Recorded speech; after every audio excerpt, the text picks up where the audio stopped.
Alors nous avons vu dans la première vidéo comment tout un monde s'était mis en place, avec effectivement une séparation du ciel et de la terre, et on rentre dans une nouvelle période, la période de Chronos, et cette période qu'on appelle l'âge d'or.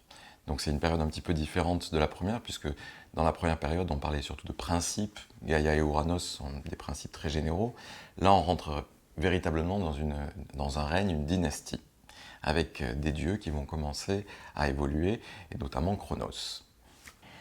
Alors, donc, la naissance a eu lieu.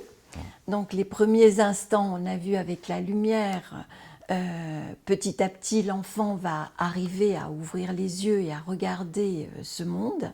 Il va devoir s'y habituer, il va devoir faire avec. On a vu le puissant courant de libido qui le liait à sa mère et qui lui permettait cette protection. Et progressivement, il va s'ouvrir au monde.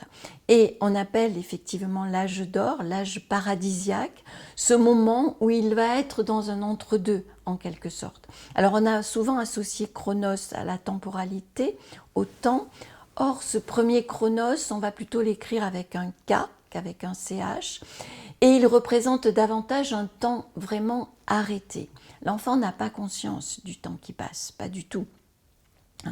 Il est dans un moment, pendant les premiers mois, de grande ritualisation, comme on peut les imaginer dans les premières tribus de la préhistoire, où le monde est parfaitement ritualisé, où chaque acte a un sens véritablement sacré.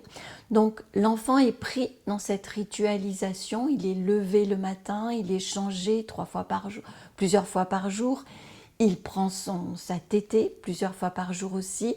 Il commence à y avoir cette alternance entre le jour et la nuit. Donc cette grande période va être très importante pour lui, pour s'habituer à ce monde et pour véritablement entrer dans ce monde. Alors pour la philosophie, et particulièrement pour Plotin, c'est un âge intéressant parce que Plotin nous dit que c'est le moment de la naissance des intelligibles. Oui, alors parce qu'il se passe quelque chose quand même d'incroyable dans cette période, c'est que on va prédire à Chronos qu'il va être détrôné par l'un de ses fils. Et donc il va se mettre à avaler ses enfants. Donc on trouve ça effectivement terrible. Quel rapport avec les intelligibles? Cette période de l'avalement est très importante. Que signifie avaler? Alors là, il faut se mettre un petit peu à la place de ce nourrisson qui tète, qui est au sein de sa mère et qui voit l'image de sa mère se découper sur le monde. Et tout en avalant et en rétablissant ce cordon de lait, on peut dire qu'il avale aussi le visage de sa mère. Winnicott parle d'un premier miroir où l'enfant se voit dans le visage de la mère. Et pour Plotin, c'est à ce moment-là que naissent les intelligibles. C'est-à-dire qu'il y a l'existence est composée de deux éléments fondamentaux, qui est la matière. Nous avons un corps, nous naissons à ce monde matériel, mais la particularité de l'homme, c'est qu'il naît aussi à la conscience de ce monde. Et c'est ce que Plotin va appeler les intelligibles. Et il a une vision qui nous paraît très pertinente dans la mesure où il montre qu'à ce moment-là, il nous dit que Chronos avale les enfants pour pas qu'ils ne tombent trop dans la matière de Rhéa.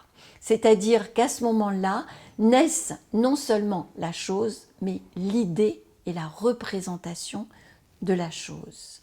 C'est ça les intelligibles, c'est-à-dire que l'enfant doit naître aussi à l'intelligence du monde. Il doit pouvoir, avant les mots, ne pas devenir figé dans ce monde. La séparation, effectivement, est construite par ce Chronos qui avale ses enfants au fur et à mesure que Rhéa les met au monde, jusqu'à ce qu'il soit capable, effectivement, de naître au monde, et c'est à ce moment-là qu'il les recrachera. Oui, c'est un peu comme une période de métabolisation, on pourrait dire. C'est que l'enfant va d'abord avaler la matière du monde pour que petit à petit, de cet avalement, naissent des idées. Dans un deuxième temps. Les idées de ce monde. Là, est-ce qu'on ne peut pas faire un parallèle aussi entre le pôle maternel et le pôle paternel? Et oui. Et c'est là où le père, tout en étant très peu présent, dans le mythe, en tout cas à partir de Cronos, il est très présent. Ouranos est un homme et Cronos est aussi un père. La présence paternelle est la présence du langage. Et c'est grâce au langage que naît le monde des idées, le monde des intelligibles. Donc la présence du père est absolument indispensable. C'est comme si Cronos, le père, réavalait et réenfantait d'une certaine manière les enfants qui ont grandi dans le sein de leur mère. Donc on voit bien qu'il faut les deux, où la mère va représenter la matrice, va représenter la matérialité du monde, et le père, lui, grâce au verbe, va représenter les idées de ce monde, va représenter ces intelligibles. Alors cela ne veut pas dire, attention, que la mère ou que la femme n'a pas de pensée, n'a pas d'idée. Bien sûr que non. Il s'agit d'un partage, je dirais, archétypal, fondamental, de deux domaines qui vont se partager par la suite. D'accord. Alors, après, suite de l'histoire, donc c'est Rhea, donc la femme de Cronos, qui effectivement en a elle aussi assez de devoir avaler tous ses enfants. Et donc, elle va habilement subtiliser un de ses enfants et le remplacer par une pierre qu'elle va entourer de l'ange qu'elle va donner à Cronos. Et donc, celui-ci, croyant avaler ses enfants, va avaler la pierre. Et donc, Zeus, ce fils, va être préservé. Et donc, va s'en suivre une terrible guerre, puisqu'effectivement, Zeus va venir détrôner son père. Alors, Zeus est très important parce qu'il échappe effectivement à l'avalement. Il va être élevé loin de son père, loin de la cour finalement, puisqu'on a une première dynastie. Et il va revenir, une fois adulte, d'abord sauver les enfants avalés, donc les titans. Il va donner un vomitif à son père qui va recracher ses enfants. Et par contre, Cronos ne se laissera pas faire. Voilà. Et il va y avoir une guerre importante, première guerre, donc qui va durer 10 ans, tout comme la guerre de Troie va durer 10 ans. Donc comme s'il y avait dans ce chiffre de 10, le 1, une première unité qui apparaît. Et cette guerre est importante car elle nous montre le combat intérieur que va devoir mener l'enfant au sortir de cette période. Il va en effet devoir lutter contre les forces qui le retiennent en arrière, les forces chthoniques.